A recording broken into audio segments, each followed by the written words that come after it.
As we saw in the first part of The Haven, Onyinyechi's life is a delicate balance between harsh realities and the mysterious refuge she stumbled upon.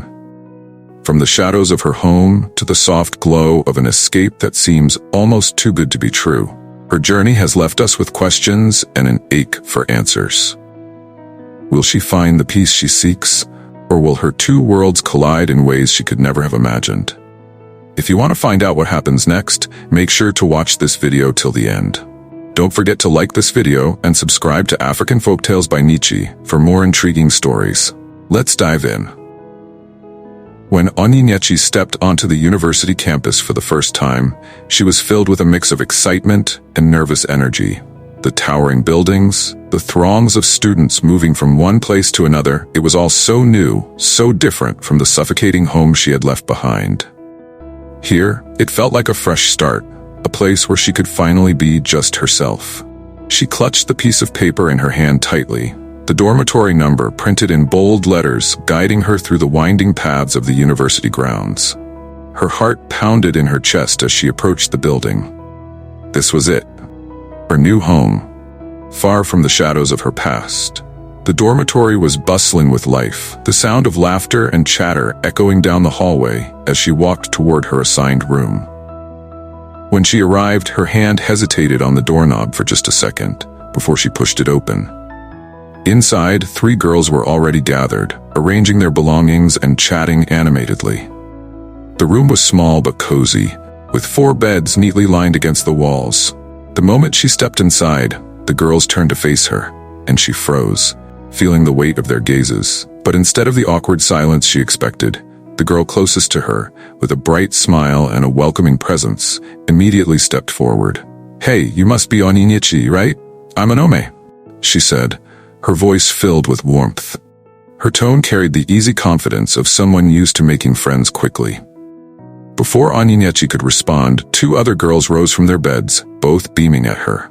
The second one, Chisum, with an infectious laugh, added, "And I'm Chisum. Welcome. We've been waiting for you." Onyinyechi, the third girl, was quieter, but her kind smile spoke volumes. "We're all scholarship students too," she said softly. "You're going to love it here." The tension in Onyinyechi's body melted away as the girls surrounded her with open arms. There was no judgment, no hesitation, just an immediate sense of belonging that Onyinyechi hadn't expected. She hadn't realized how much she needed this warmth, this sense of acceptance after years of being invisible. "Thank you," Onyinyechi managed to say, her voice soft as she glanced around the room. She had never been so welcomed so quickly in her life. It was as if these girls had been waiting for her all along, a group of strangers who already felt like friends. Onome led her to her bed, helping her unpack her things, while Chisum regaled her with stories about their first few days at the university. Onyinyechi sat nearby, offering helpful advice about classes, teachers, and the best places to study on campus. Onyinyechi listened, nodding along, her heart feeling lighter with each passing minute. It was the first time in so long that she had felt this kind of ease, the kind of connection that didn't come with strings attached. The days rolled into weeks, and the transition into university life felt like a blur. Despite her natural inclination to stay unnoticed, Onyinyechi found herself drawn into the lively orbit of her roommates. They introduced her to their friends, welcomed her into their study groups, and before long, she had a whole circle of companions. Onome, Chisum, and Onyinyechi became her anchors, and through them, she met classmates who admired her dedication and sharp mind. For the first time, life felt easy. Onyinyechi thrived in this new environment. Her classes, though challenging, excited her, and her roommates made sure she was never alone, dragging her to student events, study sessions, and even casual hangouts on the campus lawns. She had never felt this alive before, as if the weight of her past had been stripped away and replaced with light, fresh air. The more she became engrossed in her university life, the more she forgot about the Haven. The world behind the closet, the one that had been her refuge for so long, seemed to fade from her memory, as though it had never existed at all. It was a distant dream, buried under the laughter of her friends and the satisfaction of acing her exams. Onyinyechi had found her new haven here, among people who genuinely cared about her, who saw her for who she was and accepted her without question. There was no need to retreat into her mind, no need to seek out the comfort of the mystical world she had created as a child. This was her reality now, and it was better than anything she had imagined. Her first year passed by in a breeze, filled with moments of joy, friendship, and success. The memories of her childhood home, the trauma, the pain, the isolation, all of it seemed like a distant echo, something she could barely hear anymore. Her days were packed with classes, group projects, and late-night study sessions with her roommates. She didn't think about the past. She didn't think about the haven. In this new chapter of her life, there was no room for the shadows that had once haunted her. Life was good. She had found peace, and for now, that was all that mattered. But deep down, a small voice whispered, a voice she had learned to ignore, that maybe the haven wasn't gone for good. Maybe, just maybe, it was waiting for the right moment to return. When the results for the previous semester were finally released, Onyinyechi's heart raced with excitement. She had worked so hard, poured herself into every class, every late-night study session, and it had paid off. She couldn't wait to share her grades with her roommates, the girls who had become like sisters to her over the past year. They had been through everything together, and now it was time to celebrate their collective achievements. With her results in hand, she sprinted down the hallway toward their shared dorm room, a wide smile plastered on her face. The moment she burst through the door, she could hardly contain her excitement. "Guys, you won't believe it! I did so well!" she exclaimed, practically bouncing with joy. She waved the results paper in the air, expecting her friends to join in her celebration. But instead of the warm smiles and cheers she had imagined, she was met with silence. The atmosphere in the room felt heavy, almost oppressive. Onome, Chisum, and Oluchi were seated on their beds, their faces somber. Onyinyechi's elation faltered as she took in their expressions, her smile fading as confusion set in. Is everything okay?" she asked, her voice hesitant, the joy slowly draining from her body. No one answered at first. The silence stretched on, thick and uncomfortable, until finally, Onome, always the one to speak first, broke it. She looked down at her hands, avoiding Onyinyechi's gaze before sighing deeply. "Our grades, they weren't good," she murmured. "The scholarship board sent us a warning. If we don't improve by next year, we're at risk of losing our scholarships." The words hit Onyinyechi like a punch to the gut. She felt the air leave her lungs as she glanced between her friends, each of them nodding silently, confirming the weight of Onome's statement. The gravity of their situation pressed down on her, the realization settling in. Her friends, her new family, were in danger of losing everything they had worked for. Her excitement instantly evaporated, replaced by a deep sense of guilt and sympathy. How could she have been so excited when her friends were struggling? "Oh no, I'm so sorry," Onyinyechi whispered, rushing to sit down beside them, her heart aching for each of them. "We'll figure it out. We'll work together. You'll improve, I know it." She wanted to wrap her arms around them, to reassure them that everything would be okay, even though she wasn't entirely sure herself. She thought quickly, trying to come up with a solution. Then, an idea hit her. "What if we stay back during the holidays?" she suggested, her voice hopeful. "We can use the break to read more, catch up on what we didn't understand, and get ahead for next year. If we work hard together, we can turn this around. You can show the scholarship board that you're serious." For a moment, her friends remained silent, considering her words. Onyinyechi could see the hesitation on their faces, the weight of the decision hanging in the air. But then, one by one, they shook their heads. Chisum was the first to speak up, her voice soft but firm. "I'm sorry, Onyinyechi, I can't stay back. My family is expecting me home for the holidays." Onome nodded in agreement. "Yeah, same here.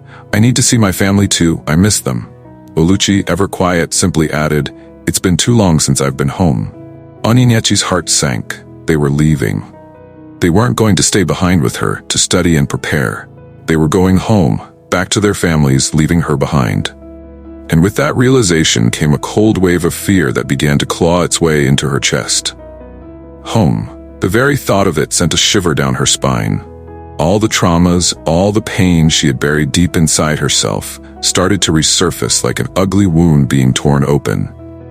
She could almost hear the sound of her father's angry voice, see the cold, detached look in her mother's eyes. She had spent so long running from that place, from that life. The thought of going back felt like stepping into a nightmare. She swallowed hard, her mind racing. "Are you sure you guys can't stay? Even for a little while?" she asked, her voice tinged with desperation.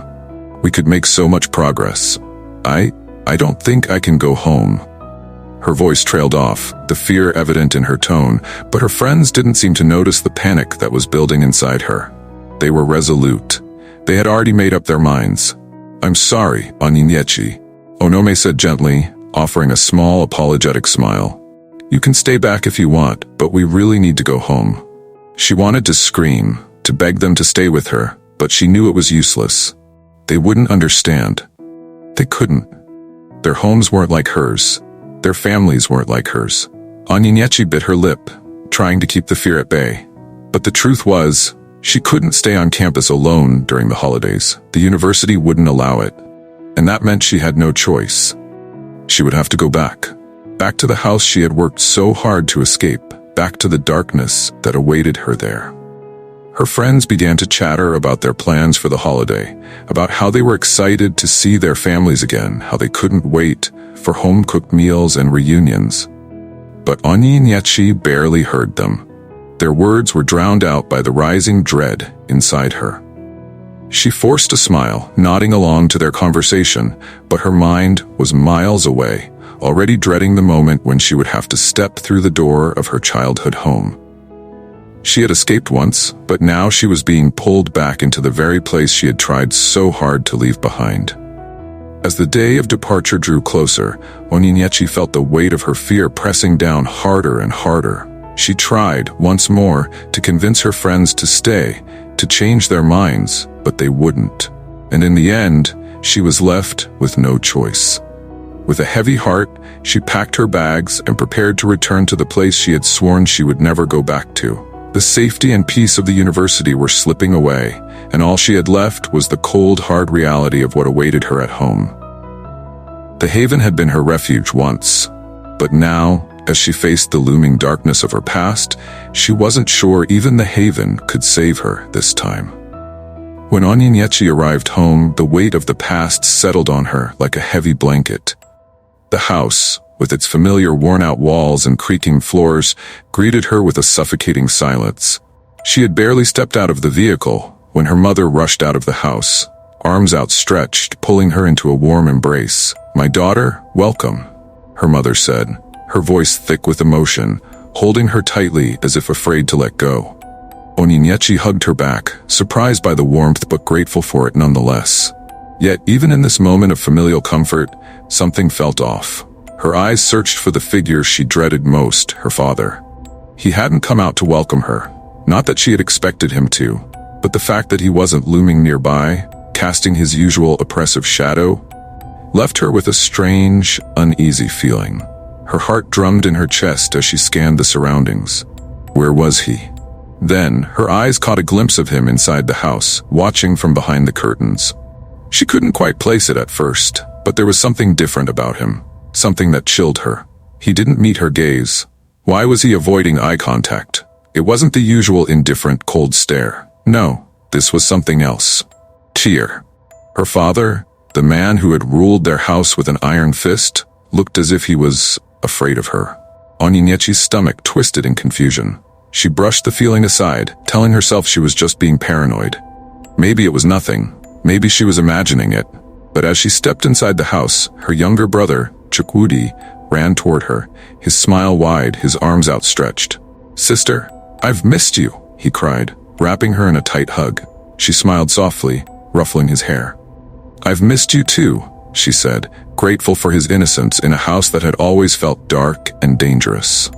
As the days passed, however, Onyinyechi couldn't shake the strange atmosphere that hung over the house. Her father, once the dominant force in every room, seemed to be actively avoiding her. He would sit in the corner, his eyes darting away whenever she entered the room. He never spoke to her, never looked her in the eye. There was a nervous energy around him that Onyinyechi had never seen before. What had changed? She thought back to all the years she had spent living in fear of him, his violent outbursts, his cold, brutal demeanor. And now, here he was, shrinking away from her as if he was terrified of something. Terrified of her. But despite the tension, she slipped back into her old role, the quiet, invisible daughter, moving through the house like a ghost, dreading the moment her father's anger would boil over once again. It didn't take long for the storm to come. One evening, as the sky darkened and the familiar dread began to settle in, Onyinyechi heard it. The sound of her father's furious footsteps pounding through the door. The rage was back, and so was the venom. His voice thundered through the house, laced with fury as he yelled at her mother, hurling insults and accusations like daggers. The air felt thick with tension, suffocating her, pulling her back into the nightmare of her childhood. Instinctively, her body froze, her mind screaming for a way out. Not again. But then, something flickered at the edge of her vision. A light. The same soft glow from behind the closet that had always signaled safety, an escape. Her heart skipped a beat. It had been so long since she had seen it, since she had thought about the haven, but here it was, beckoning her, offering her a way out. She didn't hesitate. The moment her father's voice grew louder, more dangerous, she bolted for her room. Without thinking, she yanked open the closet door and scrambled inside, her breath coming in short, panicked gasps. The light was there, brighter now, pulling her deeper. She crawled through the familiar gap and into the safe, warm world she had long forgotten. "Please help me," she cried, her voice trembling with desperation. "Mama, Papa, please, he's hurting her again." Her parents, the perfect loving versions of the ones she had always longed for, rushed to her side. Her father from the haven knelt before her, his eyes wide with concern. "What is it, Onyinyechi?" he asked, his voice filled with the kind of worry and urgency her reel had never shown. "What's happening?" "He's hurting her," Onyinyechi sobbed, clutching his arm. "My real father, he's hurting Mama. Please help her." Without another word, the father from the haven stood up, his face set in grim determination. "Take me to him," he said, his voice low but fierce. Onyinyechi led him out of the haven, her hands trembling, her mind racing. As they crossed back into the real world, a strange calm settled over her. As though her two worlds were merging for the first time. Her real father's voice echoed through the house, the familiar sound of her mother's cries rising in fear. Onyinyechi rushed toward the living room, her heart in her throat, the father from the haven following close behind. They burst into the room, just as her real father raised his hand to strike her mother again. But before he could land the blow, the father from the haven intervened. He grabbed the real father's arm, pulling him back with a strength that Onyinyechi had never seen. The beast was stopped. Her real father stumbled backward, shocked, as if he had been struck by an invisible force. His face twisted in confusion, and for a moment Onyinyechi thought she saw fear flash in his eyes again. The father from the haven stepped forward, his presence towering, his expression hard. "You will not touch her again," he said, his voice like thunder, filled with an authority that left no room for argument. For a moment, everything was still, the room silent except for the heavy breathing of the two men. Then, in a flurry of movement, the father from the haven lunged forward, delivering a swift, brutal blow to the real father's chest. The impact sent him crashing to the floor, gasping for air, his eyes wide with shock and fear. Onyinyechi watched, frozen in place, as her real father lay crumpled on the floor, his power stripped away, his control shattered. The beast had been brought down. The father from the haven turned to Onyinyechi, his expression softening. "If he ever hurts you or your mother again, call me," he said, his voice steady. "I will always be here." Onyinyechi nodded, tears brimming in her eyes as she watched him retreat back into the closet, back into the world she had once called her escape. But now, as she stood in the aftermath of the chaos, it felt like more than just an escape. It felt like power. By morning, the atmosphere in the house had shifted once again. Onyinyechi's father, her real father, looked at her with an expression that was far more frightening than before. Fear. His eyes darted nervously whenever she was near, avoiding her gaze as though she had become something he couldn't understand, something he couldn't control. Onyinyechi knelt by her mother's side, tending to her wounds, her heart heavy but resolute. She wasn't the same girl who had left home a year ago. She wasn't the same invisible child who had cowered under her father's rule. She had found a strength within her, a strength that came not only from the haven but from herself. Her father was afraid of her now, and maybe that was exactly how it should be. After the incident with her father, Onyinyechi's time at home was remarkably peaceful, a stark contrast to the years of tension and fear she had grown accustomed to.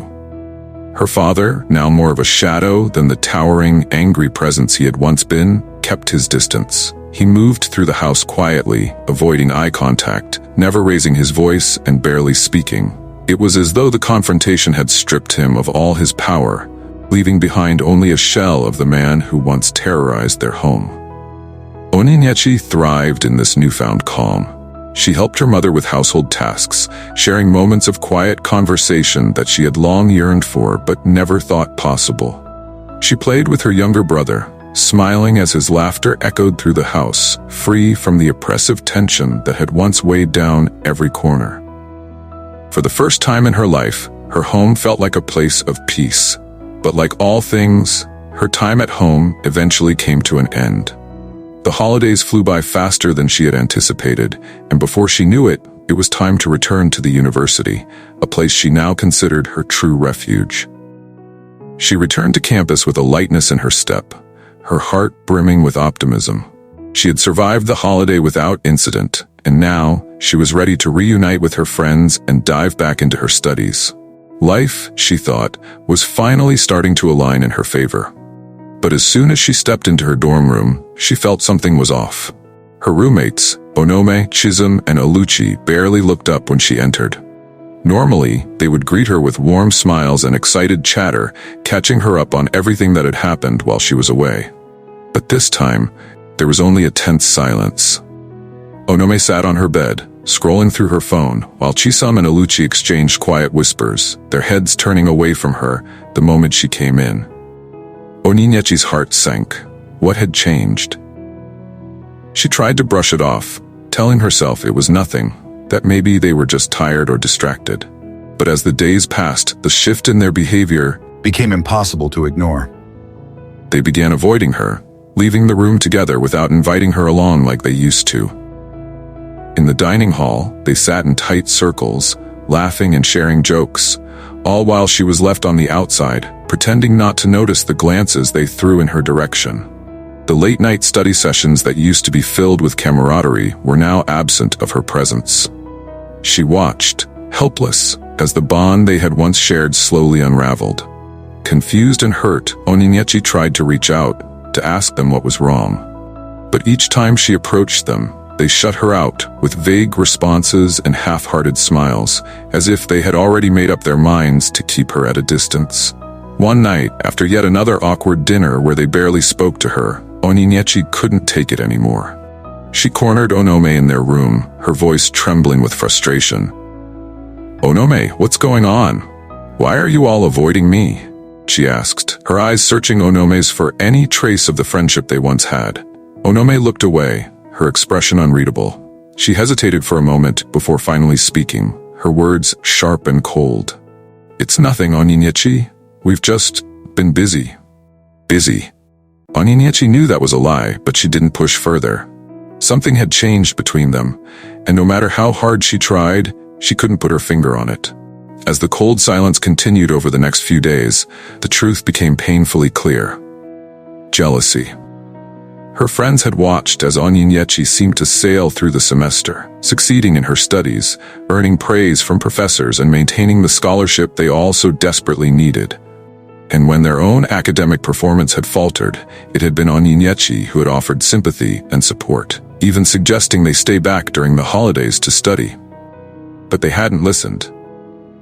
Now, as they faced the consequences of their choices, of spending the break away from campus, away from their books, they couldn't help but feel that Onyinyechi had somehow outshined them, that she had moved ahead while they had fallen behind.